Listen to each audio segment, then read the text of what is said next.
ఈ మానవ గుడారం అనేటటువంటి ఈ దేవాలయములో కూడా కొన్ని ఉపకరణములు ఉన్నవి.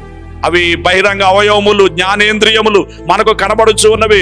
చేతులు దేవుని కోసం పని చేయగలిగితే, కాళ్ళు దేవుని కోసం పరిగెత్తగలిగితే, కన్నులు దేవుని చూడగలిగితే, చెవులు దేవుని వాక్కును వినగలిగితే, ముక్కు దేవుని సువాసనను ఆగ్రహించగలిగితే, నాలుక దేవుని యొక్క వాక్యపు రుచిని గ్రహించగలిగితే, చర్మము దేవుని యొక్క ఆత్మ కుమ్మరింపును గ్రహించగలిగితే మనమే దేవుని ఆలయము, దేవుని మందిరము, ఆత్మ సంబంధమైన మందిరము, జీవము గల దేవుని ఆలయము. దేవునికి స్తుతి కలుగునుగాక, దేవునికి స్తోత్రము కలుగునుగాక. మీరు నేను మనందరం కూడా జీవము గల దేవునికి ఆలయమై ఉన్నాము. అలాగు మనం కట్టుకోవాలి.